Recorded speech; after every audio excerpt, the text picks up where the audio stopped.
What's up, everyone? My name is Joshua, and welcome to Conversations with Joshua T. Berglan, and you are on the World's Mayor Experience. Thank you so much for being here. You can find the World's Mayor Experience at joshuatberglan.com. That's my name. And I want to thank you for all of your support. I want to thank you for watching all of the new content that we have, especially on our platform. That means so much to me. We have such a variety of amazing guests from all walks of life. I mean, I don't think we leave too many stones unturned. And this broadcast today with Nathan Reynolds, a lot of you know who he is. In fact, most of you who are watching this, I would assume, actually know him better than me. And that's okay. You should know Nathan because his story, holy freaking crap. I don't even know how to. Okay. I'm not going to edit this, so I may make some mistakes. I may fumble. I may cry. I don't know what's going to happen here, but I'm not going to cut anything because I am scared to do this interview or have this conversation. I'm scared, and I don't know why. I've talked about my past. I've talked about what's happened to me. I've talked about what I've done. It's all in a book, The Devil Inside Me. So I'm not going to spend time talking about me and all the specifics in my backstory because this is ultimately about Nathan. However, I do want to say this.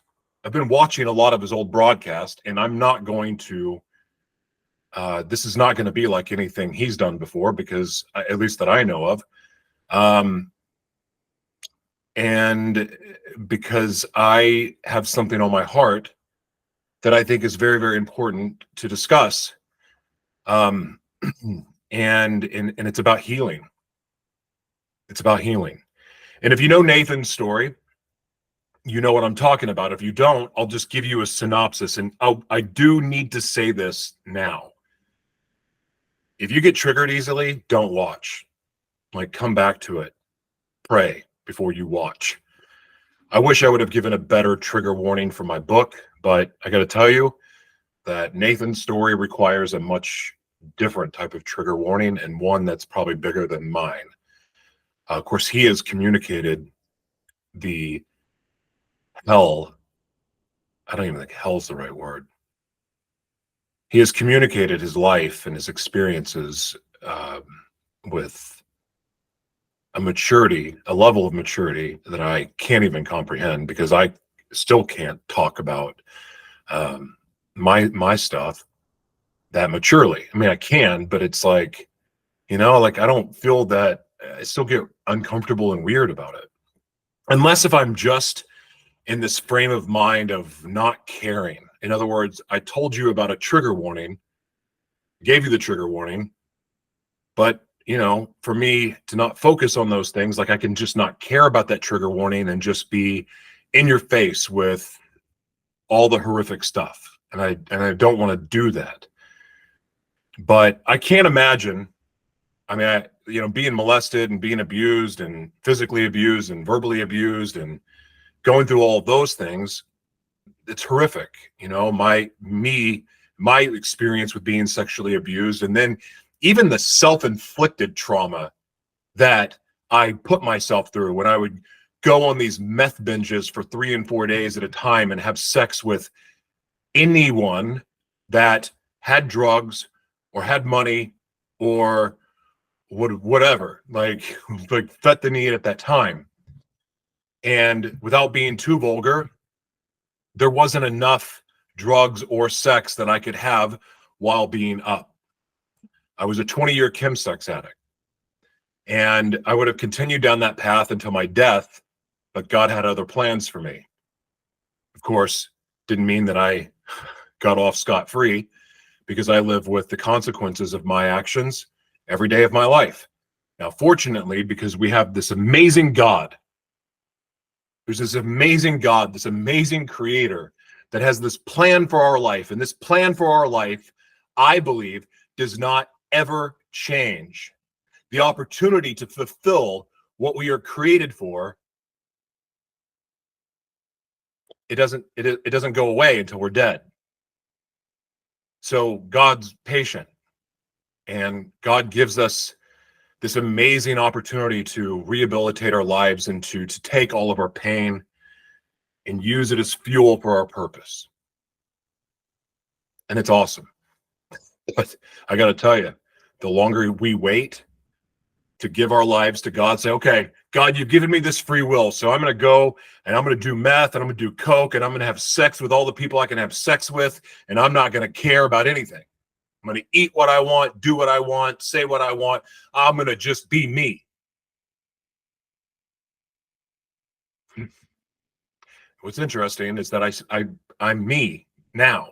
I get to be me every day, and I won't apologize for it. But the difference is that I get to be me in Christ versus me. Well, I don't even know how to describe that. But he gives us this opportunity. And the longer we wait, the more work there is to get back to baseline. Because, we dig ourselves a lot of holes when we defy what God wants for our lives. And that's what I did. I defied that. Now, my journey, I took an interesting turn when I got out of jail for the 6th time after I'd given my life to the Lord, and I was determined to do everything that God created me to do. I wanted to be me. I wanted to please God. I wanted to have love. I wanted to have a family. I wanted to make this dream and vision that I had in my life come true, that I'd had since I was a child, that I literally got my very first vision after being molested. In fact, I didn't remember getting any visions for a long time without trauma being attached to it. I don't know what that's about. I don't have the answers. But I've taken a very interesting road in this last 8 years of working to rehabilitate my life, to figure out what my true identity is, to figure out who I really am, who I am in Christ, who I am, what I was created to be.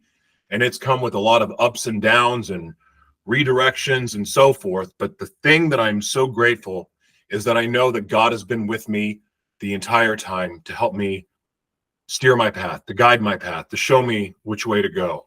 And sometimes when I get stubborn, God lets me, go walk alone for a little bit, or it feels alone, and then I fall into the ditch, and he's like, hey, get over here. Get over here. This is the path you need to be on. Now, what are you doing that? What are you doing talking to those knuckleheads? That's not what I have for you. I got something better for you. Anyway, it's been a wild journey. But going back to Nathan, and this is where I'm going to kind of lead into, because he's about to come on, and I am sincerely nervous about this. Every time I thought that I was healed, I'm going to get to Nathan, I promise, because this ties into Nathan.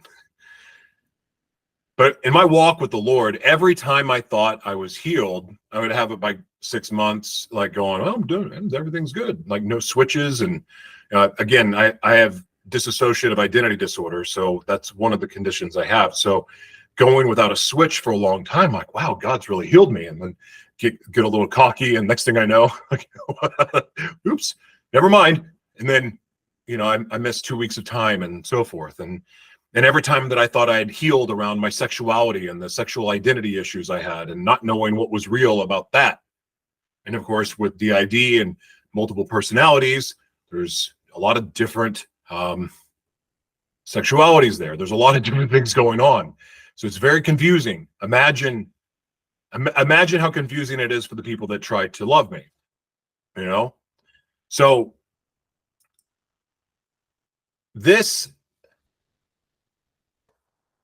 the reason I'm talking about this is because Nathan, I was watching a lot of his old broadcasts, like his documentaries, when he first started sharing his story about his family and what they had gone through with, being sold and being, I can't even say some of these things out loud. It's just I don't even know how to say it politely without it just being this awful triggering thing.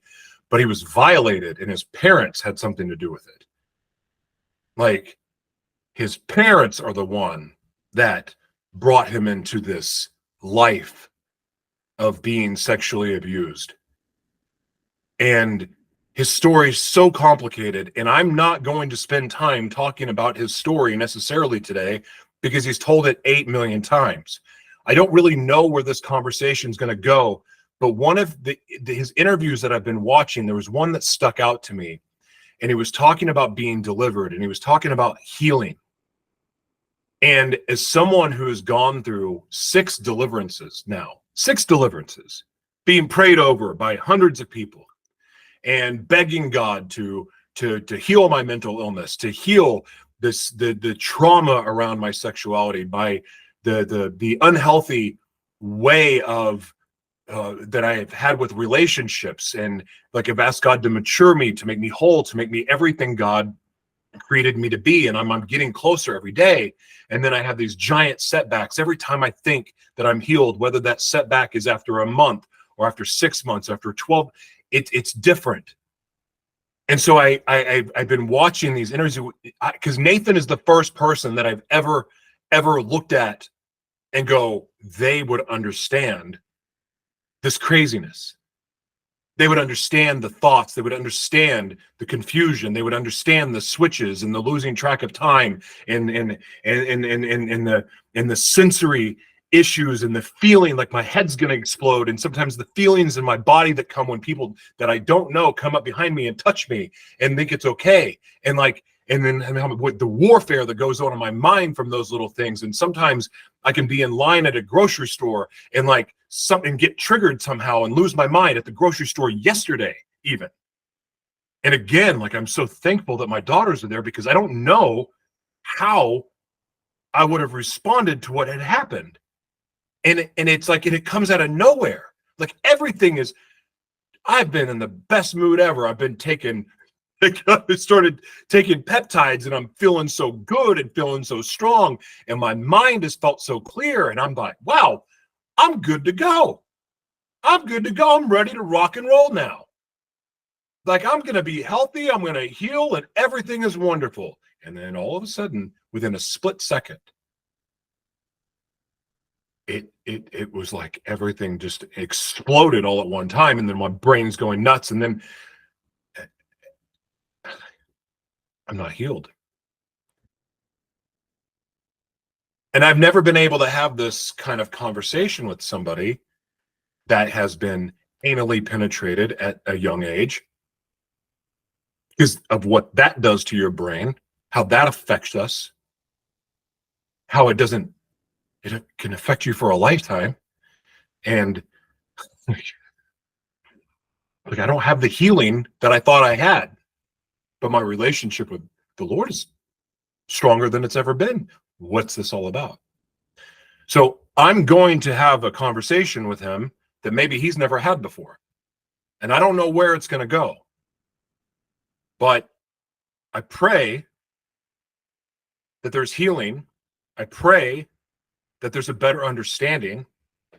And I pray that this conversation is not only completely unfiltered, but it's 100% authentic and true and honest, and yet at the same time, the outcome is love and healing and respect, and hopefully helps other people have the confidence to speak up and talk.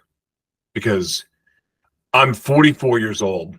I've been walking with the Lord for 8 years now, and doing the work that God has created me to do is the most important thing on the planet. And part of that work is my family. My family. Actually, those pictures there, my family. And I've lost a lot of families.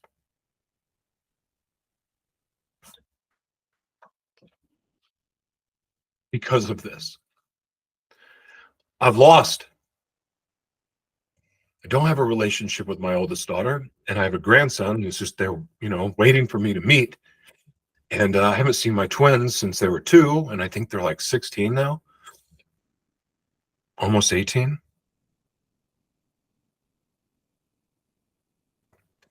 And God has blessed me with an opportunity to do it over again, to have a family. And I've got 2 amazing daughters, and I have the most amazing partner in the world who loves me, mentally ill and all. And she is my best friend, best partner. She has helped me like integrate in society and have healthy relationships with people. And like, I mean, it's a miracle. It's a God miracle, but God made this happen. And I'm so grateful, but I live in fear. I live in fear that at any moment I could switch and not come back. And so this conversation is very personal.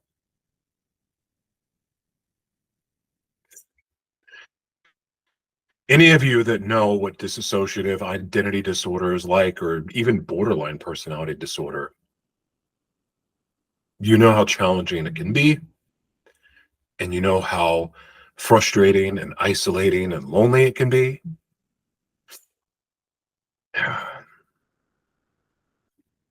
And I'm grateful because I'm one of the lucky ones, and Nathan is one of the lucky ones. But I know that Nathan, what I would love to know from Nathan is how he healed, and if he's not healed, how he deals with that. And I pray that the Spirit leads this conversation and answers a lot of questions for you, for me, for him. And I hope that we're all able to walk away from this feeling confident and bold, full of love, hope, and determination. Thank you so much for watching. I want to give a shout out to two different people real quick before we start. Speaking of powerful stories, I want to give a shout out to my friend Tony from Inchy Winchy, house-made enchilada sauce. Giving him a shout out because this man has got a story. He's coming on. Not the same as Nathan's, but it's still a wild story. And this man, what God has done in this man's life and what he's doing with his life now is so inspiring. So this enchilada sauce, you can go to inchywinchy.com. I'm telling you, it's a mind-blowing enchilada sauce. But just go there, support him, because this money is going to a good cause. And I want to give that shout out to him, and also a shout out to genostem.com. GENOSTIM.com. Natural organic peptides, life-changing. There's an attack on our endocrine systems with the food and the water and everything we're drinking, our medications, our supplements. They're all affecting us. I'm not going to say the thing that happened 3 years ago. That's affecting it, and our health is going south. Mine especially has been. This has been radically changing my health and making me feel much stronger, better, clear-headed, and so on. Again, not healed from mental illness, but I do recommend you all check this out. And I don't get paid by these groups, so not yet anyway. But check them out, because both men, both the creators and the heads of these companies, are God-fearing, amazing people, and just want to give a huge shout out to them. So it is an absolute honor, ladies and gentlemen. I've had several conversations with our guest. He is a good dude, and what he's doing is amazing. His website, oh my gosh, I'll put it down here. We'll see, because I don't remember off the top of my head now. But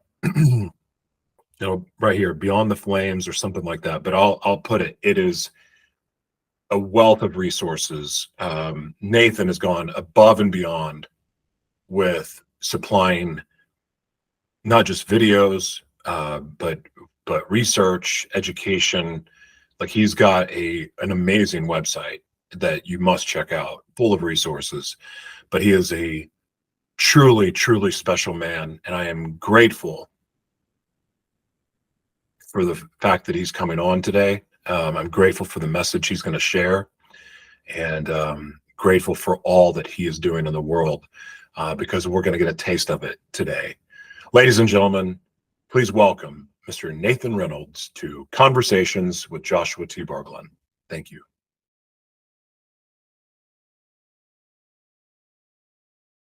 We're firing it off now. You're good to go. You take it over now, just like it's yours. You run it. I feel like this is like going to someone else's house and just going uninvited and going, I'm going to go sleep in the master bedroom. See you. I'm using all your software. What's up, ladies Cool. and gentlemen? Welcome to Conversations with Joshua T. Berglan. And you're going to notice it's a little bit different because we're using our guest platform today because for some reason using Google Meet had a lot of really bad feedback. And no one wants to listen to feedback. I don't care how great the message is or how inspiring or interesting the conversation is. No one really wants to listen to noise. So, or at least that kind of noise. But I'm hoping today will be a beautiful noise. And as I said in the introduction, some of you will see it, some of you will not. But as I said, I have had the privilege of not just getting to know Nathan with some personal phone calls and having some chats, but also I've spent a lot of time watching a lot of his old interviews, going back several years up to current reviews. And of course, he's a friend of Emma's, who does an amazing job at the Imagination podcast. But I got to tell you, I don't want to have this conversation be like any of his other conversations at all. And part of the reason why, as I shared in my opening, what I want to talk about today is healing. Because a lot of people I know are still suffering in silence. And I've got a pretty wild story, but this is not about me. But again, after hearing Nathan's story, I've never in my life felt like there was another man that I could go to and talk to that would even understand half of what had happened to me, what had gone on with me, what still goes on with me. And as someone who loves the Lord with all his heart, I owe everything to God. I am only breathing because of what God has done in my life, has done for me, and the people he has surrounded me with the support I have. I am so blessed. I am blessed beyond measure to have a partner in Jessica that just so happens to specialize in working with very mentally unique people. And I owe that all to the Lord, and I wouldn't be here without it. And as I said in the opening, the one thing I'm terrified of this day is having a switch and going back, or losing time, or having any of this, because I've made the mistake, and I shared this with Nathan in an email. I made the mistake of believing I was healed a lot of different times. In fact, I even think I came on broadcast saying, I've been delivered from DID. I've been delivered from this sexual identity crisis. I've been delivered from this addiction. And then months later, a week later, 2 weeks later, have a switch and then lose a month of time, lose a week of time, lose days. And, and then my behavior doesn't necessarily look like the man that loves the Lord. And it sucks. It sucks as someone who loves the Lord, as somebody that wanted to be an evangelist and help bring people to the promises of the Lord, and knowing that, they can rehabilitate their life, and then God can do a mighty work in anyone. There are no limits in what he can do. Yet at the same time, as I'm saying that, I'm having setbacks. I'm switching. I'm making mistakes. I'm having very demonic behavior sometimes. And I don't know why, because my heart is for the Lord, but yet up here, or whatever's going on, like sometimes I'm not exactly the most Jesus-like person you'll ever meet.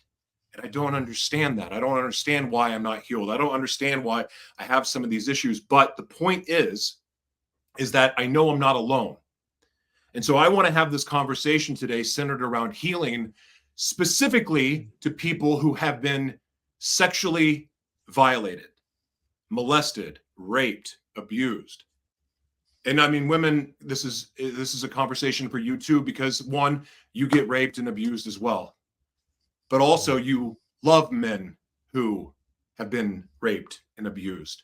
And if you don't have the tools, or you don't have the understanding of what's going on with them, it may be very challenging for you to be able to have a healthy relationship.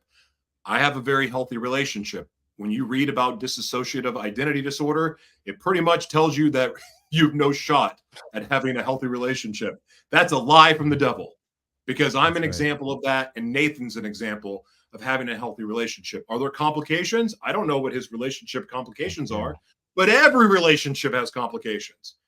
But so I want to have a conversation about healing. I want to have a conversation about grace. And I just want to have a conversation that hopefully brings understanding around a very complicated issue. Neither one of us are physicians, but we do believe in the greatest physician of all, and that is God, our creator.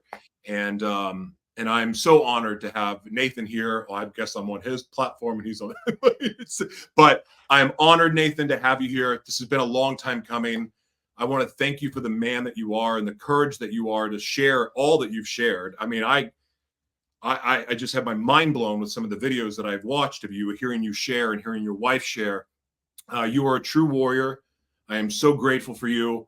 And I'm really excited to have this conversation. So, Nathan, welcome to Conversations with Joshua T. Berglan on your platform. Joshua, thank you so much for having me here. Seriously, I'm really glad you're not just going to ask me the same 15 questions I've been asked about 750 times in the last few months.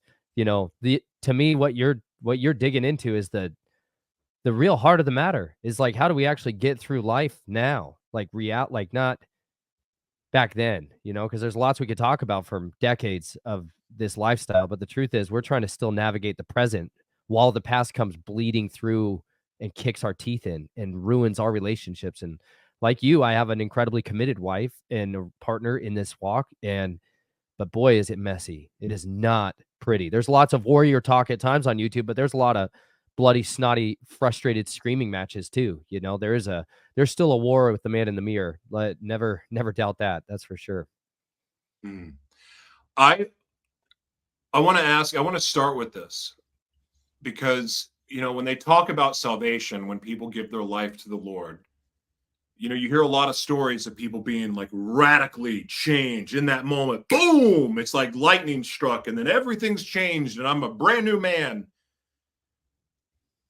But the reality is that, yeah, that's true. But then the old man gets in the way too, or the old demons or the old spirits or whatever. And then life happens. But you go along this road where you're feeling good, you're Holy Spirit high, like I could take on the world. I'm going to change the world. And me and Jesus, we're going to just change everything. And then you have a setback. I want to talk to you about your first setback when you first gave your life to the Lord. What was that like for you? Was that a humbling moment? Because did you go into, after being saved, did you believe that you were completely free from all this? Or did you go, well, I got my work cut out for me? What was that like for you? Well, when I first got saved, I was like 7 years old. And so I was still very firmly trapped in that world. And I suffered with a lot of feeling that like hypocrisy or like a duplicitousness to my faith, in that I had so many strongholds that the adversary would work over, and especially like chronic sexual addictions and substance addictions. I think sex, drugs, and violence are the three things that ruled my life more than anything else. Like, and I really believe that is like the strand of, like, that is the cord of binding that the enemy uses so effectively when there is a alteration of sexual identity at an early age, when there's sexual abuse on men, on little boys in particular. These seem to be the three powerful spirits that interject themselves and attach. Like I always call it STDs. You know, these are spiritually transmitted diseases, and like they proliferate. So throughout later years of your life. So, but really, for when I finally started really kind of separating a lot of the tendrils from my family and from the occult, and I really started trying to give my life to the Lord and give my life to follow Him and pursue Him with everything in me. I was still going to college at the time at University of Colorado at Boulder, and I was going to a non-denominational church, like a really growing, fast, upbeat, exciting place where it was also really okay to not be okay. And I needed some of that message. I really did. But on the other side, it gave a lot of leeway for like an extraordinary amount of bondage and sin to just be accepted, you know? And so I didn't have, I don't know, maybe a holiness factor that was really component to it.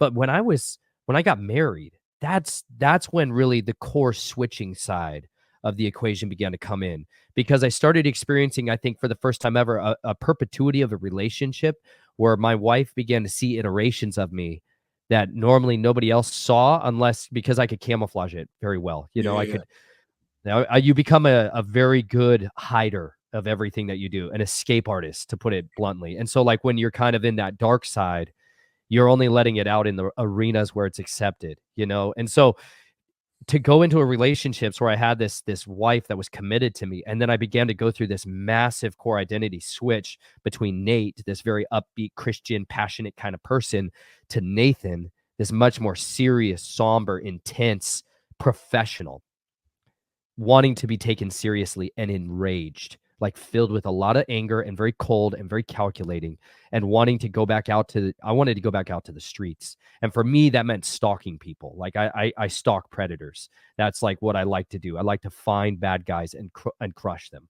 And so like to try to mask that and cover that up, and to deal with the shame and the guilt that began to come with that, because so often what came alongside that was a very strong addiction to pornography and to substances, and those became just detrimental in my marriage, because my wife was seeing all this instability and she didn't have any category for any of this. Just so those of you that don't know, I never shared with my wife, hey, I'm DID, like, hey, I come from a massive family of sadomasochistic perverts. I didn't share any of this with her. It all came flushing to a head when she had to give me like a oh man, she had to give me an enema because I was severely constipated, and like I came undone. Like a severe trauma I mean, terrified out of my head and not the same person anymore. And she's like, something horrible has happened to my husband. But we wrestled with that a lot in the early formative years of our marriage because we didn't have any language to articulate what was going on. And I would have, like you said, like a come back to it, almost like you're coming back out of that personality, and then you're like repenting, you're renouncing, you feel like I got to go baptize myself again and like smash my iPad, like just destroy everything that was giving these doors open to the enemy. But then it would just be a matter of time. And I just think I didn't have any working tools with what DID was in order to even navigate what it was I was experiencing. I'd studied, for those of you that don't know, I spent 10 years in the field of mental health. I got my degree in psychology. Like I worked in the field for years, a lot of that trying to find out what the heck was wrong with me, because DID is the most misdiagnosed disorder that is out there. 8 to 10 times that somebody's going to get misdiagnosed. They're going to throw bipolar, they're going to throw schizoaffective disorder, they're going to throw, NAD, they're going to throw all these other personality disorders around until they actually land there, because it's intentionally not addressed. Yeah, they want to deny that it's even real. Yes. That is a massive problem, because if you have half the therapist, and I don't know the percentages, but in my experience, I've got half of the therapists I've seen deny it exists, and the other half go, yeah, it's very real. And this is how it happens. I read a book, I reference this book all the time, but I don't know if you've read it or not, but I brought it up. It's by Fitz, The Illuminati Plan for the Undetectable Mind Control Slave. I read that book, and again, I don't want people to go out and read that book, just like I warned about this interview. Please, if you get triggered easily, just watch something else right now. Don't go read this book. And then that book, it tells you, do not read it if you have DID or you've been traumatized, because this is going to stir up things in you. I ignored those warnings because I was desperate to find what is going on with me. Like, I didn't know how. Was it demons? Were they spirits? Is it truly a mental illness? Am I imagining this? What is it? And that book helped me understand it, even though I didn't go through the satanic ritual abuse or any of those things that were planned for people. I got to experience some of that, but it wasn't called SRA. It wasn't that. It was a much different experience for me and how I came into it. But that book helped me understand what these altars were all about, and understanding that I could have a Christian altar, and then I could have my other altars that were a little bit different and sometimes a little bit more nefarious and a little bit darker and evil. And getting to understand that helped me identify what these characters were for me. And so that helped me get on the healing track. But this is where I came into the problem, is thinking I was healed and thinking that I was okay. And then that would just bring upon another trigger. What I want to ask you is this, because we're both men who love the Lord. We're both men that love God's people too. And we want to help, and we want to serve, and we use our lives and our testimonies as a way of trying to reach people. But what can we do? Because we have a responsibility. Preachers have a responsibility And this is why they can't sleep with their secretaries, and this is why they don't curse, and this is why they don't drink and do drugs, because it makes them vulnerable to temptation. It makes them susceptible to having a bad fall. But when it's a mental condition like DID, and you want to serve the Lord, you want to serve God's people, and you want to do the work that God created you to do, how do you balance, or how do you manage, or how do you navigate life knowing that at any moment you could switch and become someone that is very, very, very different than Nathan? That's such a good question, and I think I wrestled with this a lot last year because, I read this book that in some ways I highly recommend. It's called A More Excellent Way by Henry W. Wright. And this was very beneficial in dealing with a lot of the more like the spiritual roots or the spiritual components of disease. But he had a section in here for DID, and it was like he was dealing with fear stress responses, and anxiety, these like how our body responds. And he was dealing with like multiple chemical sensitivity disorders and stuff like that. And it's a fascinating, incredible book. But his section on DID equated a lot of it to like the demon of Legion, that he thought it was kind of rooted in something that could just literally be cast out. And I had heard this perspective early on when I was trying to get counseling and getting healing and stuff. And my experience had never been successful with that. There was no way, as much as I had tried, to cast out DID. And like, believe me, but at the time, I was very devoted to trying to reestablish my family, like my relationship with my children, because on the home side of this, crying children makes me switch. Like screaming, blood curdling crying makes me switch. And like, I have twin babies right now. You have any idea how incessantly difficult it is to maintain continuity of mind in an environment where, like, we didn't know my wife was pregnant with twins at the time. She got incredibly sick. And then I had a 3-year-old and a 5-year-old or a 6-year-old at the time as well. And we were living in an RV. So I was living in a tiny little rectangle for 5 years on the road, traveling full time in this very chaotic environment, to put it nicely. And so it was not peaceful in my house. It wasn't, because I was all over the place. I was all over the place, going in and out of my head constantly. But on one side, the way that I manage that is I'm also very transparent with people. Like on my videos and on my shows, I show people the whole roller coaster, y'all. Like I let them see all of me, because I published my book for a reason. Before we did anything else in ministry, I'm like, I better let you all know, like, I'm a train wreck, like I'm a mess, like I can hold it together pretty well. But most people with DID are incredibly high functioning at times. At times they are some of the smartest and most brilliant people I've ever interacted with in my life. That's why they're alive. Because if you're not, and you start to split off chunks of your consciousness in order to survive, you get to a place where you're like a vegetable. You're like a retard. And it's a real thing. Like I have family members who went through the same kind of programming, and they're retarded.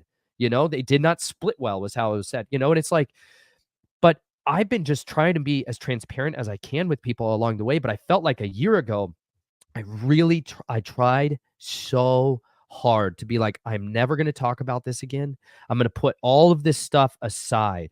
And I'm kind of going to basically like, well, first of all, we should also talk about like integration and forced integration, that whole like idol in the DID world that we should definitely talk about. Cause that was a huge thing in all the counseling sessions that also got me super jacked up in a different way. But I tried to put it aside, and I tried to be like, I am just going to maintain the single mentality. And, I felt like I was duller than a box of rocks. I felt so empty. I felt so lonely. Yeah. Like I felt dumb. And I feel like really what actually happened is I just compartmentalized again to a deeper and greater extent. And I didn't actually have any of my core identities except for the one kind of front face that is able to function and work. But it really made me filled with despair. It really was brutal and exhausting. But on the other side of it, I had a stability enough for my children. I started reading them the Bible every night. We started reading books every night. Like I started really cultivating my relationship with my girls and trying to really invest in them because they'd seen such a chaotic dad for so long. And like, I also got completely sober. I took a Nazarite vow to just try to maintain sobriety across personalities because I felt like I needed something that superseded my mental state to hold on to, like physical reminder of my hair that like I've made a covenant, a commitment, like my marriage to maintain, monogamy. Like I needed major declarative things like that in order to maintain stuff like that. So that gave a lot of peacefulness to my family. but the expense was a lot of my uniqueness, a lot of like my authenticity. I felt like I was becoming a shell of who I really was in some ways. And so I recorded the entire audio scriptures during that season to just try to build from Genesis to Revelation, like my identity again. Like I need to know who he says I am and try to rebuild that. But in the course of that, I also, it's in the last year, got all these requests for interviews. And at the same time, my wife gave birth to twins unexpectedly. We did home births. She didn't know she was going to have those. And like it changed our life so drastically. And so my mental state went through a lot of like silencing, and then it was like for the first time ever I was given a voice again, and it was very helpful, and it's been very beneficial because I've also got to be a part of the survivor community again and be connected with survivors in a powerful way. And it's given me such a restoration of purpose that it's okay to have this other components that people need to know because they're dealing with it. And there's a lot of closet ministers out there who are DID, and they've never heard anybody talk about it. And the need for this to be understood inside the faith community is so critical because it's been used as a weapon against us for so long. And people need a way of understanding and a way of ministering and effectively having relationships with people like this. I need to interrupt you Yeah. because I need to talk about this because I need to forgive in this area and I'm having a really hard time. Oh God, this is where it went south with me in the church. I was serving and doing street ministry at a church in downtown Minneapolis. I'm not going to say the name at all because I know ill will towards anyone. But I remember going in that Friday night and I was really struggling. I was wanting to, the voices were talking in the pool and I could feel that. I call one of them the passenger because it feels weightier than the rest of them. And I can always, anytime someone else that's been around that's been hurt,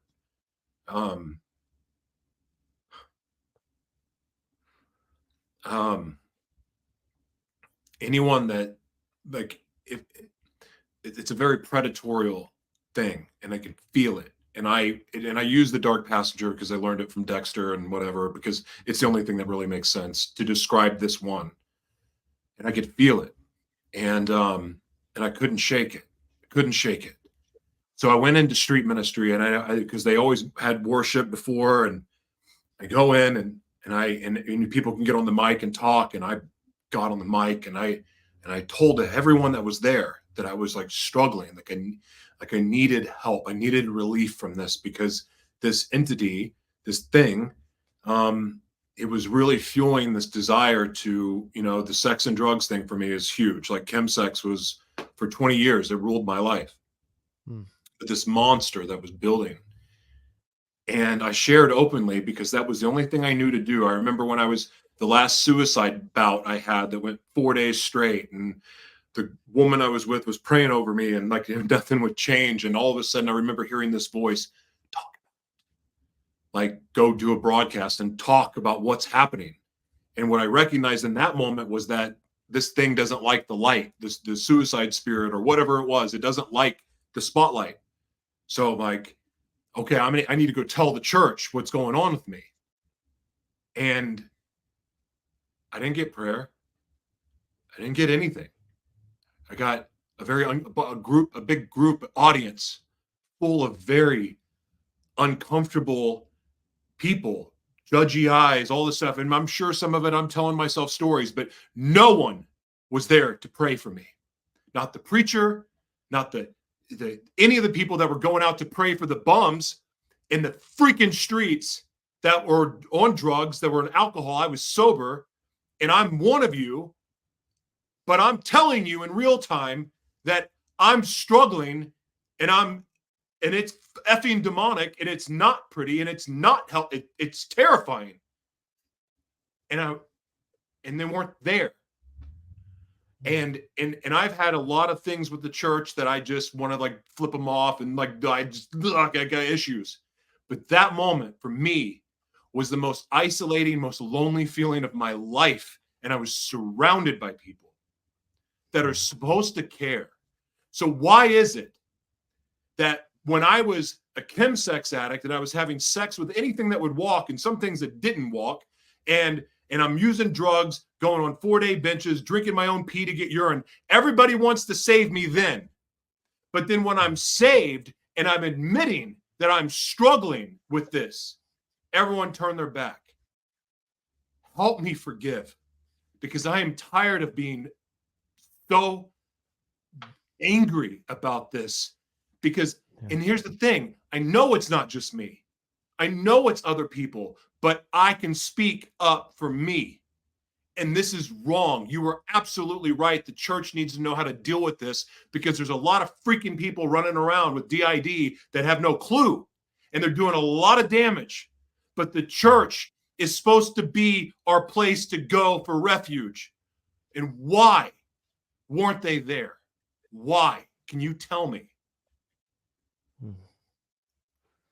Man, I groan with you in that. No, thank you. Thank you. You know, I've got my own experiences of wanting to scream and cuss out some people in the church in a lot of ways. You know, it shouldn't have been that way.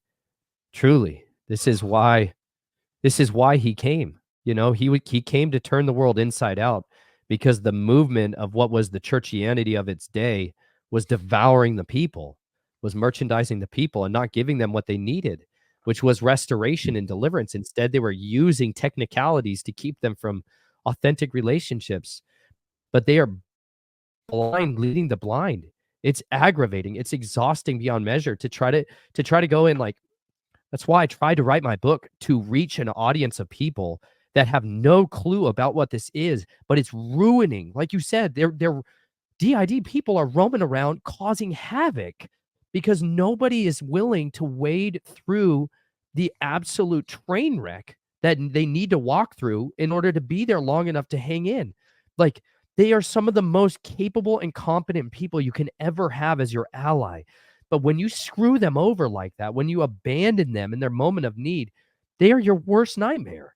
They're your worst nightmare, because then it's like you said, you're the most hyper observant person in the room when you divulge that. You're so aware of the most micro expressions of everyone's face. You're analyzing everyone's body language. You are like the walking polygraph detector, and you're looking for somebody who is not going to have the typical response. And this is why, like, to be transparent with you, I don't go to a church. Like, I've gone to fellowships. I've gone to churches. I've been invited at one church in Tampa, Florida. I was invited to speak a few times on DID, on these things. They were dealing with human trafficking. They were the only place I've ever been that had an absolute ministry towards DID. They put out an advertisement one time that they were helping survivors, and they got flooded with so many hundreds of people, they had to take it down. They were like, why is it that there are all these people out here not getting services? Because, and I really believe it's because Satan has infested our churches. He has infested them with ignorance. He literally says, do not be ignorant of the schemes of the devil. Like, and if you are, that's his camouflage. So he has been able to parade around all of these people who have split personalities, and they are masquerading in those churches and running them into the ground. And they're keeping the very people out of the hospital that need it most, which is other broken survivors. I have had more persecution for my testimony from people within the church than anywhere else, by far. By far. And that, I really believe, is because there is a spiritual slumber that has been placed over the church, because they have hardened their hearts to this truth. Like, they literally have hardened their hearts. They resist the ways of deliverance because it doesn't fit a churchianity model that they taught at seminary. Like, it doesn't fit any of those categories. They need to be the ones who are most effective at delivering people within this. But I've seen them just treat us like you're either demoniac. They're like, you're either just a demoniac. And so then they just put you in the demon category of, I'll minister to the demonized man. But then if you're out of the demonized man personality, they're like, okay, so then you're one of us. Then if you're ever like that again, man, they have no category for you anymore. And so they struggle with that. And I, like you, have to repent of a lot of bitterness that comes crawling out for how I get handled at churches, because I'm a custom catered secret finder. That's like it. I'm like, the best gifting and talent I have is to find people skeletons in their closets. So when I go to churches, dang, dude, I find filth. every time. And it's like, it makes me moderately uncomfortable, makes a lot of people very uncomfortable with me by the end of it, because I do what I do, which is I'm going to scream it from the rooftops, and I'm very articulate at communicating that stuff. Like you, I'm going to put it on the spotlight. You know what I'm saying? Like, cause I can't stand seeing that everywhere. I don't have any other choice. I remember I had 2.5 years, I guess. I don't know. Time with me is weird, but I think 2.5. It was about 2.5 years into my walk. I'd been clean, hadn't used meth or anything, and some series of events. I won't tell the whole story, but long story short, I had a really bad relapse, and it was like 3 days on, fall asleep, get up, I'm never doing that again, and then do it, and then I'd go 4 days just high on meth. But towards the end of this month, I was on a sex app looking for drugs, and I'd been up for 4 days and was just like desperate for more drugs, or I just needed to pass out or die. So I'm on my phone, sex app, looking for drugs. And then all of a sudden, I see, feel, whatever. I don't know. I could have been hallucinating. I've been up. Who knows? But I'm very confident it was God. I said, I'm not done with you yet. This is going to suck, but I'm not done with you yet. And proceeded to go on and give me these instructions. And one of the instructions, and again, I'm not going to tell the whole story, but one of the instructions he said was, I want you to put a spotlight on your shadow world, because you can't afford to keep secrets. Yeah. You can't afford to not be transparent. You're going to put a spotlight on your shadow world. Every time you sin, every time you have a relapse, every time you mess up, you're going to talk about it. But, and then he proceeded to give me instructions that really convinced me that this is what I needed to do. And I took him literally. And even though I passed out and I recovered, then he sent me 5 messengers. I kid you not. They came out of nowhere, and they all gave me the same message. I didn't know who they were. Random people calling me going, God told me I'm supposed to tell you this. Like, what? What? Who are you? Like, what are you talking about? But they all give me the same message. And I'm like, okay, this is beating my head now. Put a spotlight on my shadow world. Because I can't afford, and I literally, this is true even now, this has now been 5-6 years later, I still can't afford to keep secrets. Because I'm one secret away from diving right back in that shadow world that I was in. So transparency for truth, not holding secrets, even if I think, like, I don't even if I'm like, well, I could probably keep that one to myself. Like, nope, got to talk about it. Because I am so susceptible to going back and hiding. Because to this day, I still would rather hide than be out in the light. But I know the only chance I have of navigating this life the way God wants me to is in the light. It's the only chance I have. So I appreciate what you're saying about truth and transparency. It's the power of vulnerability. I really believe that by you having that and demonstrating that, you're giving a lot of people that otherwise are thinking they're alone a voice. You're giving them someone to be able to commiserate with. Because the truth is, if we just always show people, like, we traveled in the RV for, 4.5 years. We showed people the good, bad, and ugly side of it, because, it looks really good on Instagram for people that post pictures of them traveling to these beautiful scenic areas.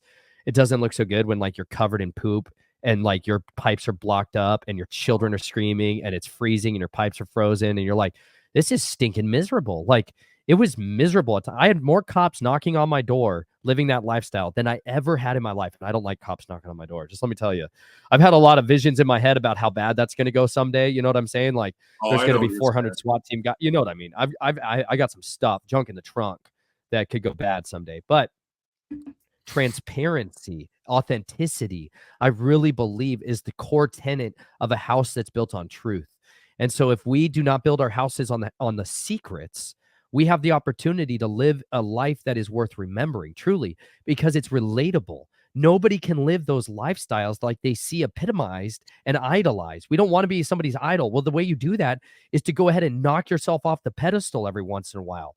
Like, I put that out. I did a video that was called The War for the Mind about a year ago. And I shared with people, like, I came undone, you know, like at this Sukkot feast day, I didn't sleep for days. There was so many perverts at this thing that I was like, man, I'm not sleeping. I want people to stay alive and I want children to be safe. It was around Halloween.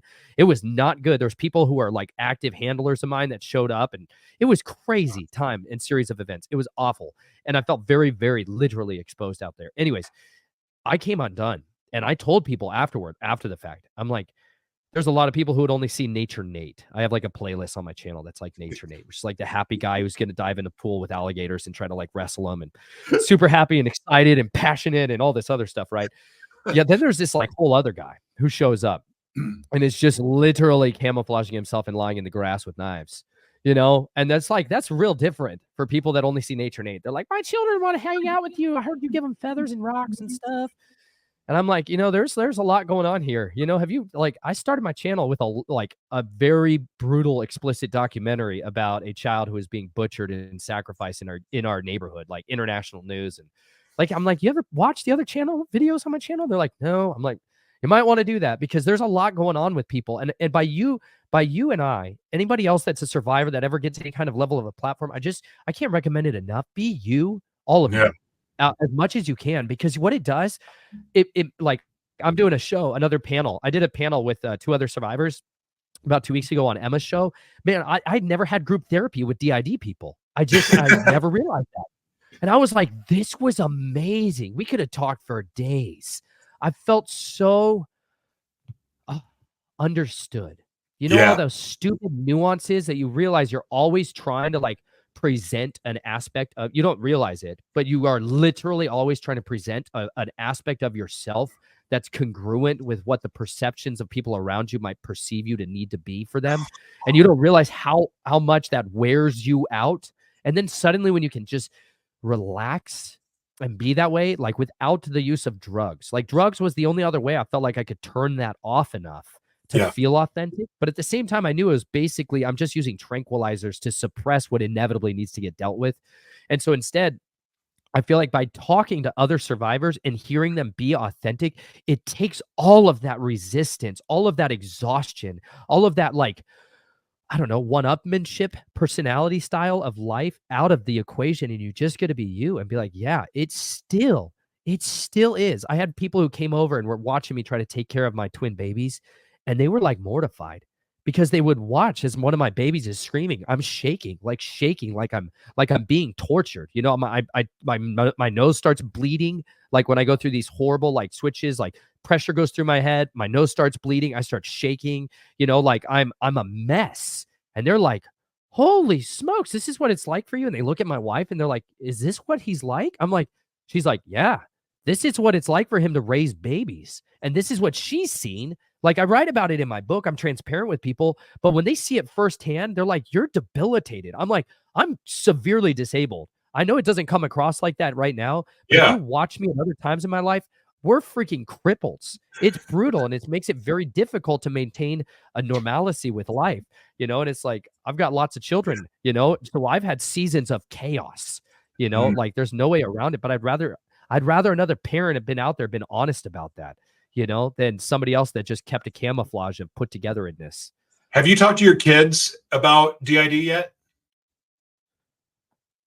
You know, I think my oldest, I've got young children right now, and I would say my oldest is probably just about hitting the age where she could understand it and comprehend it. She understands about abuse of me to whatever degree was appropriate. She understands about like the criminal side of my family and why we have no relationship with them. She understands a lot of that, especially from the perspective of how people abuse other people, but she doesn't understand yet the complexity of DID explicitly yet. But I know that conversation is near in the future for her that will help her be able to navigate that, you know, why dad needs space sometimes.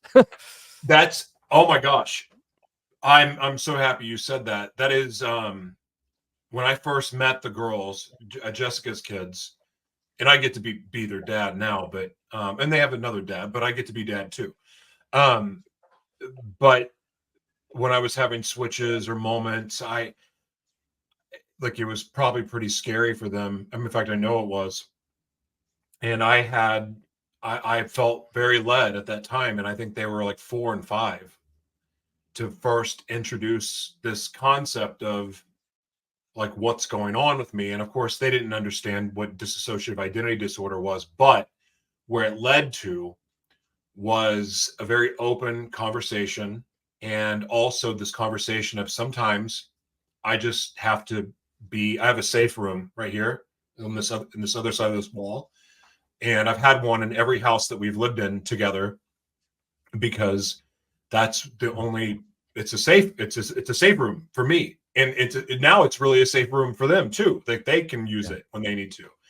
But we have this dialogue, and they're 7 and 8 now.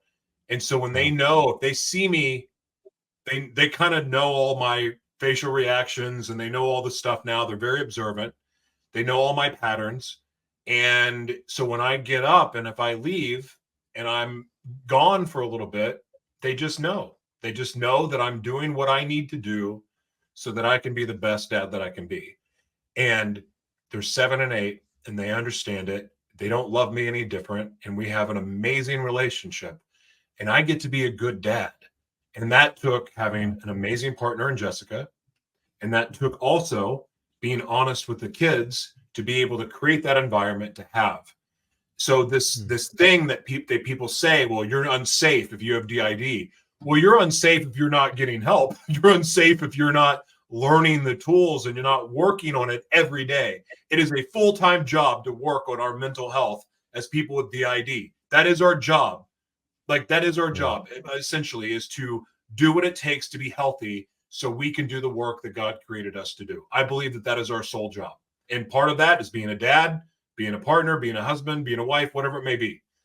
But I am so grateful that I had the courage to even talk to them. And I know the little girls, and you talk about, most people lie to their kids about stuff like that. Well, mommy's got a headache, but she's really strung out.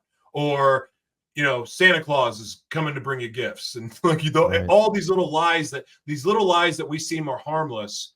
I look at that and go, that's a freaking problem. We get to talk and tell the truth. And because of that, we're able to have a pretty high functioning family, even with the mental uniqueness in this family. And I thank God for that that's possible. So I really love that answer. Thank you. Well, that's a great encouragement to get to hear on how to navigate that with parents. Because, man, I don't think I've ever heard anybody else even say that seriously, like that they talk to their children about the DID, let alone the tools and the resources for how to be effective in that. Even a lot of my friends that knew me would never even talk to me about it. It was like taboo. There was like, I don't know, they didn't even want to address it. But then the ones that really got to see me, I've had a few people who saw me like that. Especially like when I'm raising the babies, that's when it's the hardest, because I'm the most raw, and like my wife and I were infertile for years. I was made to never be able to have children. They crushed me and abused me in a way so that I couldn't have children. And I ended up having a surgery 4 years into our marriage to try to like fix that. And she was able to conceive after it, and I realized, that's my wife conceiving children is the catalyst that got me out, because I knew I either gave my daughter over to the family and got the trust fund, or we got the heck out of there completely. And so it was so much of the reason why we got out. But along the way, it's been the hardest thing for me. It's the thing that throws me into the fire most is raising children. And I think that's universal for parents.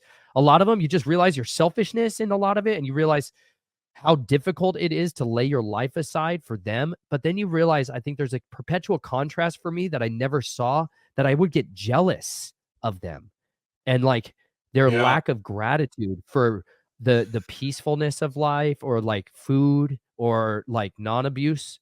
And you just be like bitter at them. Like, what do you mean you're not hungry and not going to eat? What do you mean you don't like it?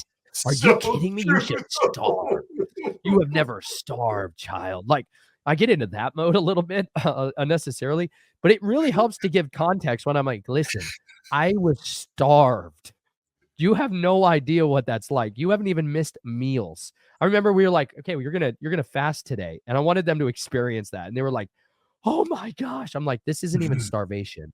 Like it's the more we can build the bridge of communication and restore to what is, I don't know, a secretive, mysterious. There's nothing sexy about it. But you know what? We have to remove the mystique around DID and just help people to see a practical application of it.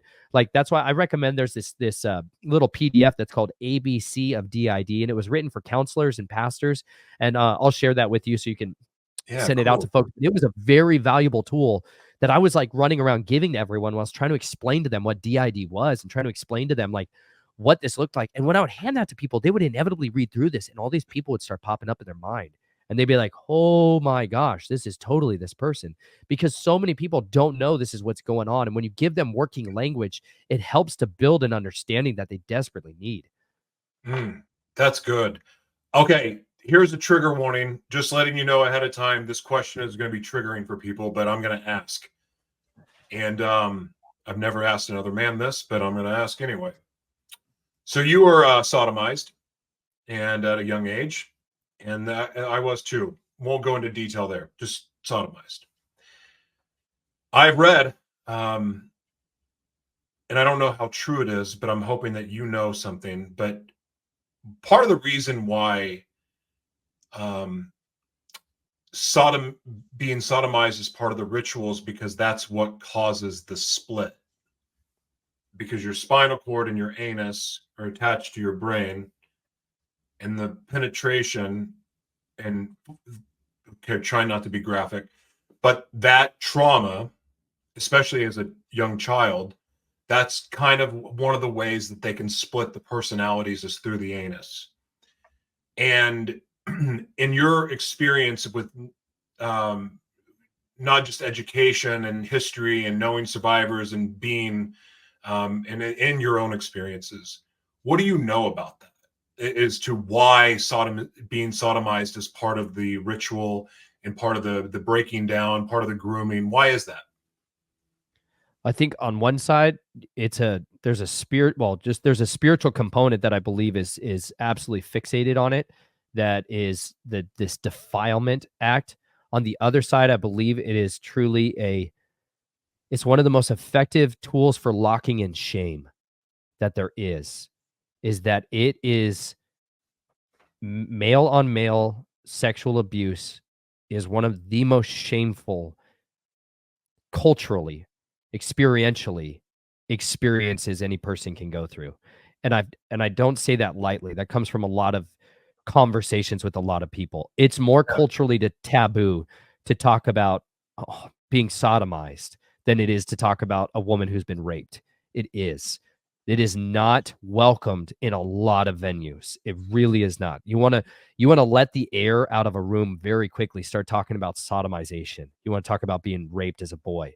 It is incredibly persecuted by design, and I really believe the shaming factor for it is so powerful that it helps to lock away that component in that personality in the brain most effectively, far more than any of the other forms of abuse that may take place when there's an intentional shattering of the mind and people trying to build in programming of an individual. The explicit use of that is very, very critical to keeping that person from ever coming out of the programming, from ever coming out of the closet and being able to communicate and confess these things. Because more often than not, it doesn't come out until you're a man. And now you're dealing with the complexities of heterosexual relationships, homosexual abuse, homosexual relationships, all of these horrible cluster of confusion that has been there or was there all along that you have had to compartmentalize and confide in others, and you don't want to let that out. You don't want to deal with it, and then you get ridiculed. Like I was reading the book that it's called On Killing, which is by Colonel Dave Grossman, and he talked about there's a component in here on dealing with trauma. A lot of it deals with like the psychological resistance to killing. I've experienced a lot of killing, and the shaming around killing is very, very different. I can talk, people are a lot more interested and they'll ask me a lot more. If you've watched my interviews, people want to ask me about killing stuff. They're like, talk to us about killing people. You know, they like that topic. They like talking about like the Illuminati or the dragon stuff. They like that stuff. They don't generally ask me about, you know, tell us about why sodomy occurs inside these families. But like, that's because I really believe when you come out and you deal with trauma on a scale of 1 to 10, the thing you experience at a level 10, the worst thing you could ever imagine, killing, whether it's killing somebody up close and personal or having somebody die right in front of you, is multiplied by the response of the people, whatever your group of people is, when you tell them that. So if they respond supportively, if they respond with compassion and care, sincerity of love, then it's like multiplied by a factor of 1. But if it's a response of negativity or harassment, or like worse, turning on you and saying, you liked it, like all of these, you made it up, all of these, the ways that people respond when you bring this out, it multiplies the trauma. And this is like in his book, he contends this is what drives people into PTSD. This is what drives people into trauma and personality disorders. And I absolutely agree, because you're re-traumatized when you talk about it. You're re-traumatized when you try to seek out help and understanding with it and trying to navigate relationships now when that's a stigma on your back. Yeah, I remember the hearing from the guidance counselor. I was really struggling and I was confused because people kept calling me a faggot and all these other names, and because that's how people made fun of each other back when I was in elementary school. I didn't even know what it meant until I did know what it mean, and hearing from the preacher that that gay people are an abomination, and but this happened to me, and I'm like, okay, this is confusing. And then the other part of like going, did I attract this? Did I bring this into my life? Was I like this before? Was I like that after? That confusion. But then this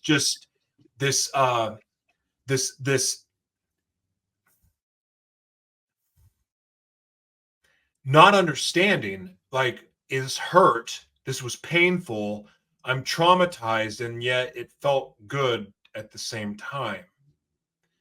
And that is something that was very confusing physically for me, because I don't know if I was exploring myself before I was molested, the first time I was molested, but I know I was after, and then still getting molested. And this kind of went on. I had this for about 10 years. This went on with sexual abuse, and it hurt. I was scared, and it felt good at the same time. But little by little, it became easier for me to submit, even though I didn't want to, but I was. And then that emotion, again, going back to this hurts, I'm scared, and it feels good. What's that all about? Like, I that in itself, like, I know that God created our bodies, but how is this that something so traumatic can feel good in such a way where I dream about it? I'm either having nightmares or it's a fantasy. It's nightmares or a fantasy, nightmares or a fantasy, back and forth. That's a lot of confusion. That's a lot of what's real. That's a lot of what's real for me. What's right? Am I these things? Am I a faggot? What am I? Like, do you have any understanding around that side of it? I think you're just describing so much of what is the struggle of being in a constant state of confusion. And this is what sexualization at an early age does to a child, is it fills them with confusion, because there's physiological responses in our body that are hardwired, that are almost inescapable. And you have predators, like true predators, who predate upon people and utilize those mechanisms in the body to then justify their perverse pleasure.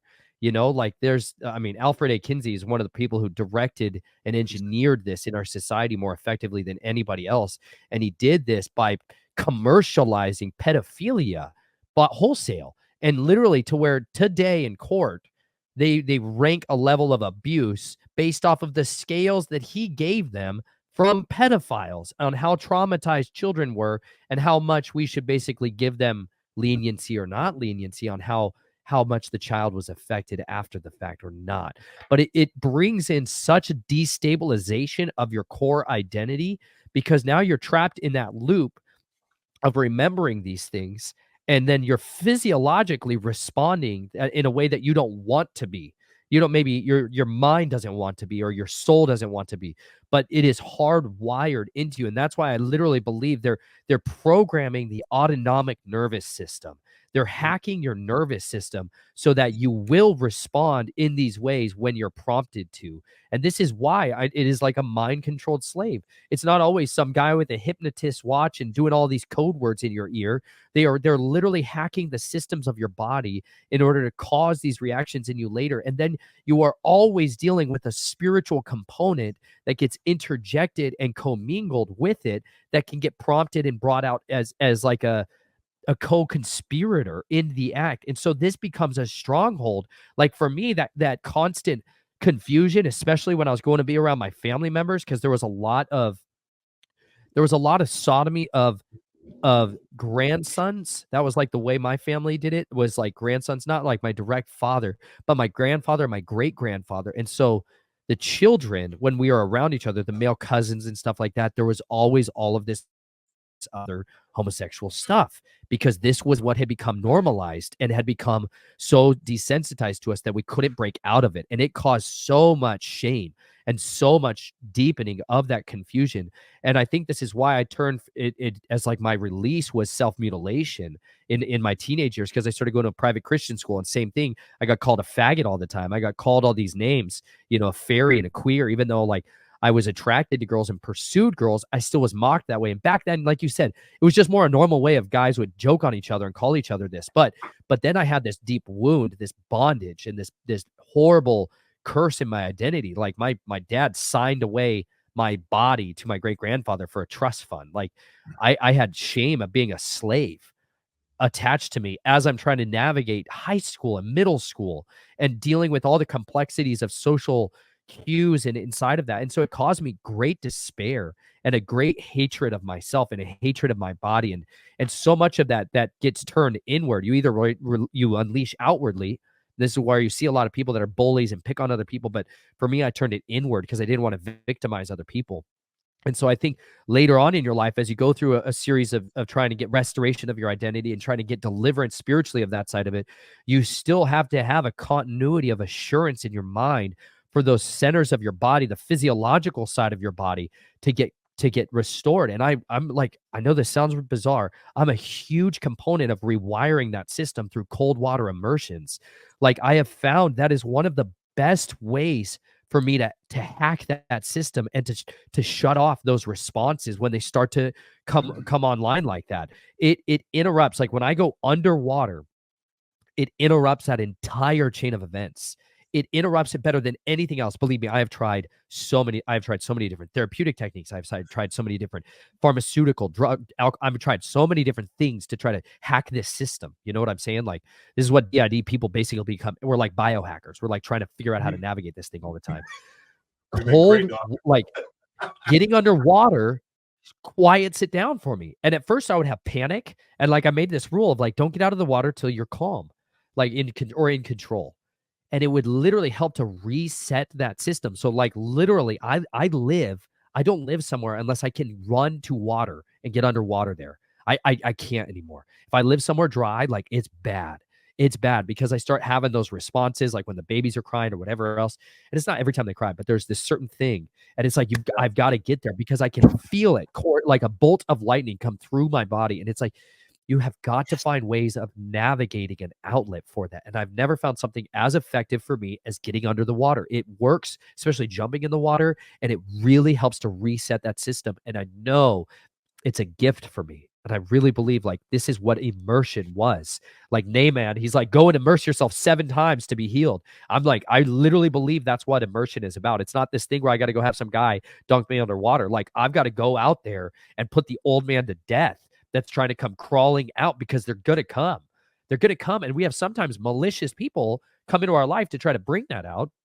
We're going to have previous people that want to get a hold of us and bring us out.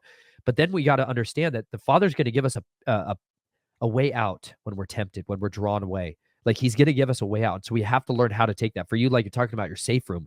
For me, like I literally find that underwater. I think I want to try the underwater thing. I headphones work for me. Headphones, like white noise, like some random. I want to ask you about this. because we're talking about a lot of chaos, like from the outside, and what that can, or the internal chaos that can happen, like a baby crying can trigger so much chaos internally. This almost sounds contradictory, but do you find yourself thriving if you see a chaotic situation externally? Do you find yourself at complete peace and just ready to go? To me, I smile like crazy when it gets real ridiculous out there because I feel like I'm home. You Yeah. know, like really sketchy, dangerous, violent, chaotic situations. I'm like, Yes. it makes total sense to me, you know, because that's normal. That's easy. It's easy to navigate in that world. The normal It's life just, sucks. yeah, it's just inside here that it's awful, but outside, it's, oh, thank. I thought I was insane. I literally have thought. I mean, technically, I am, I guess, but I mean, I literally am like, this doesn't make sense. Like, I do all of this to prevent the noise in here, but when I see the noise out there, I'm like, oh, it's recess. Let's go have fun. I think that's why I'll even go and make the chaos out there. Like I found myself going around and just stirring the pot of like hyper parenting, like provoking, like it literally says in the scriptures, you're not supposed to provoke your children to wrath. And I'll be like, dang, it's not a joke because you'll just start going around and just harassing everybody until all their buttons are pushed. And then I'd be like, and they're all like worked up, you know? And I'm like, all right, that's better. It's terrible, but it's real. Like my wife, dude, has been through hell. Like she has. She's so sweet. She's so lovely. She's been through straight up hell. It's been really rough being married to me. She loves it. Like today, she was just like, "I'm so glad you're doing good today." You know, she was just real happy I'm doing well the past couple of days. But but nobody on this earth besides a spouse can comprehend the level of difficulty that it is being married to someone with DID. Like it is a real struggle because a lot of this you're not going to know it till you're suddenly in it. Like there's going to be new things you're going to have to navigate, Joshua, now that you have these girls in your life that won't come out till these different phases that they go through in their life and different people start coming into their life. And you and I don't even know what's ahead of us in that regard. But I'm just thankful that you're even perceiving some of these things. Because yes, making the chaos out there sometimes is exactly what I do in order to just feel a little bit more comfortable. Yeah, you're right. It is, and I do my. I mean, I'm. There's not a day that goes by that I do not thank God for Jessica, because none of the good. Well, I mean, I can't say that. My life has just improved in every area. I've learned to love. I've learned to receive love. I've learned how to be a dad. I've learned how to be a good partner. I've learned all of these things because I met a woman that cared enough, that could see past the crazy and the facade to go, I love this man's heart. I see him for who he really is, and I'm willing to work with him to help him navigate. Like it's the most special thing to me. When we first met, I told her, I was like, okay, before we even consider dating, I need you to watch this movie, because this is the closest movie that I can. This movie paints the picture about as well of what life with me is like that I can ever show you. Guess what movie that is? Tell me. Beautiful Mind. Yeah. Wow. Because I mean, you're a freaking genius too, but I am a genius. I'm very smart about what I'm smart about. And part of what makes us very, very gifted, and I do look at DID as an absolute blessing in some cases, is that we get to see things through a lot of different angles that most people can't see through. So we can look at a problem. It's easier for us to find solutions. Like it's a special thing. But I had her watch that movie, and she watched it, and she goes, I'm in. And we've been together pretty much since. And she every once in a while will reference that movie. She goes, man, you really are like this. You were spot on. So, and even though he had schizophrenia, it wasn't DID. Again, they're kind of similar. Probably was not. DID. It's huh? Probably was DID. Yeah, yeah, you're probably right. But Anyway, that movie was great. I want to ask you something else, and this is, I'm very transparent. I think I've even told you this, but for me, the going back, you were talking about the homosexuals, things that happened, and for me, I don't know if I was born this way. Like, I think my dad may have been sexually all over the place, like I am. But when I gave my life to the Lord, I went, I was abstinent, sober, did all of that to heal. And part of when I thought that I had healed from DID and other things was also that I thought I had healed from the sexual issues, the sexual identity, knowing, was I bisexual? Was I fluid? Was I just a pervert? Like, what is this? Like, I don't even really know. And a lot of the struggles I had in my walk before, or even turning my life around, was that every time I tried to shut that side of me down, it just got worse. It got stronger. The feelings got stronger. The urge, the feeling, all of it became much stronger. So that phrase, "what you resist persist," kept popping in my head like all these times. But here it is. I'm an evangelist. I'm on stage and I'm talking about the love of the Lord and how the Lord can change your life. But like, I'm not getting delivered in the mental health area, and I'm not being delivered in the sexuality area. And I got to a place that I just got tired of fighting it, because the more I fought it, the worse it got. If I tried to ignore it, it would sneak up at the most inappropriate times, and it would consume me, and it'd be like, and I'm very open. I mean, I'm open about this. This is not like a secret to anyone who watches my show or my partner or my family. Like, I'm very open, and my book is, well, goes into all the details, because I needed to tell the truth, because I'd lied my whole life. But I finally, for me to have any peace, was just to say, nah, you know what? I'm done trying not to be bisexual or trisexual, because try anything. I'm done with I'm done fighting it. I'm just going to be, and I'm just going to be me. I'm going to do the best that I can. I'm going to lead with love. I'm going to operate in the fruits of the Spirit. I'm not going to look lustfully at anybody. I'm not going to look at porn. I'm not going to do any of these things. I'm just going to be. And it was only when I just accepted myself as I was, somebody that may be attracted to men, somebody may be attracted to women, whatever. It was only then was I able to quiet the noise, when I just loved myself the way I was. And now, here it is, now a year operating this way.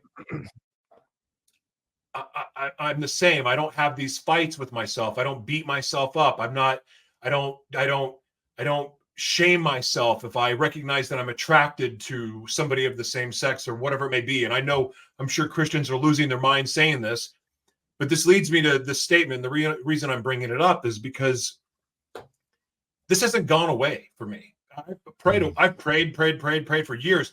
I don't try to feed that desire at all. I don't do anything to try to feed it to make it worse. It's just there.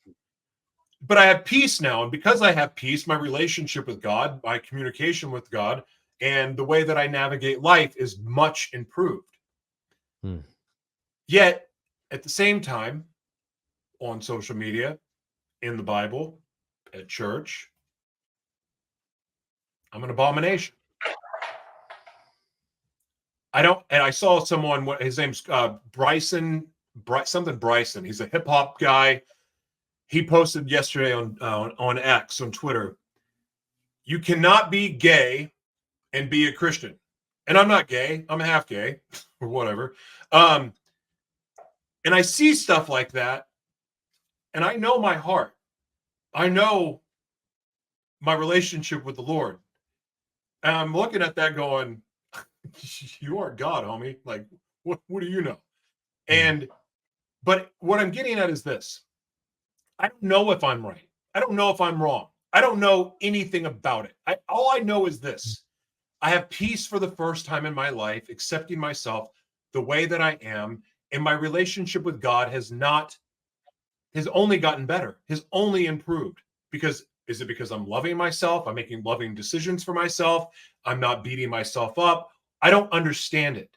So the reason I'm bringing this up is because right now, every stand that someone makes is radically judged. You take a stand for Christ, you're judged. You take a stand for Satan, you're judged. You take a stand for, I'm going to support the LGBT community, or I'm bisexual, but I don't like the LGBT community. Like, there's all of these stands that people make, and all of them are controversial. All of them get people bent out of whack. Sometimes people support it, some people don't, whatever. There's just a lot of opinions and beliefs and everything else. So what I want to ask you is this. There's a lot of people that have been sexually abused that also have sexual identity crisis, or they don't know what they are sexually. They struggle with same-sex attraction or whatever it may be. And that they're hearing from some of these religious leaders, they're hearing from the church, and they read in the Bible that they are an abomination.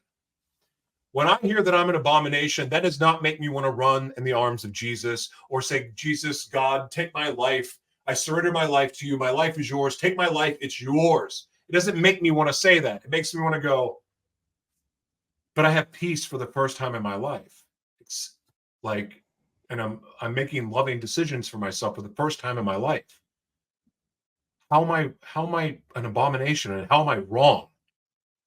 So can you talk about that at all? Because this is why I believe, because back when I was in my, sexual crazy days, I hooked up with preachers, worship leaders, all of them. And these are the ones, by the way, that were also from the pulpit telling people that they were an abomination if they were gay, but they were on Grindr doing drugs with me. So very, very confusing. So there's a lot of people that are suffering in silence. There's a lot of people that don't know what's true and what's real and all of that other stuff. Can you, from your perspective, because this is the other reason why I wanted to have this conversation, is what this is like, and to some degree. Like, I can't speak to all of your experiences. I can't speak to any of your experiences, but I can say you have been molested and you have had same-sex sex before, and that does change you. That changes your hardwire. And now you're a man of God. You're navigating life. You have a family. You're doing things the way that the Lord is leading you to do it. And you went abstinent, and you have you're monogamous with your wife. You have all of this stuff now. So from your perspective and your professionalism and your experience, can you speak to any of what I just said, if that made any sense? Yeah. I think on one side of the equation, the reason my book is called Snatched from the Flames is there's two places in the scriptures where it talks about that. One in Zechariah, but the other one is in the book of Jude. And it says we are to have compassion on those who doubt, and others we save with fear, snatching them from the flames. And this is how we choose to use and deploy the word is critically important, because I keep these swords around. I keep literal swords around for people to understand something. A two-edged sword, like, I use this regularly now. Like, I've cut myself severely with this thing. This is sharp enough to shave everything off of my body with. It's incredibly sharp. If I wield this thing, and I literally believe it's supposed to be love and truth, that is the two edges of our sword that we can use for great good or for great harm. And if we use it inappropriately, we will cut our own faces off with it. And I think a lot of people, when they go to navigate some of the scriptures, if they do it without compassion on those who doubt, they cut their faces off. They cut their hopes off. They cut their identity off, and they give them an inability to ever understand what the word is there for them to do, which is to transform them. Like, this process, we can call it sanctification, but truly it's a process of transforming. It says, be no longer conformed to the pattern of this world, but be transformed by the renewing of your mind. And you know what? The truth is, DID, and anytime I'm dealing with anybody that has sexual abuse history, I understand that there are going to be components of that are long lasting. There are going to be strongholds to that don't just go away overnight. And whether it's more acceptable in a church community to be like struggling with homosexual or heterosexual lust versus homosexual lust, one of the people that early on that gave me so much compassion for this was the person who oversaw the shift was like the local church's like a 12-step recovery program, you know, and his name was Toby, and he had come out of a very similar lifestyle to you and had been in the homosexual scene very heavily for a lot of years in that, like male prostitution scene, you know, and like he was very transparent with that with people. And let me tell you, like he was married, he had children, but he was honest and vocal about those struggles that he had. And it gave people an understanding that deliverance was a progressional thing as well. And by being honest with yourself and honest with others who were struggling, and instead of we can wield this sword to cut people down. Anytime we want, we absolutely can. If you want to take the scriptures and cut people down, but it also says, like my wife reminded me, people that are quick to anger and filled with wrath are not entering the kingdom. Like those that don't have a love for truth are not entering the kingdom. There's these gradients of standards that are prerequisite for us to be able to enter into that kingdom that are very high.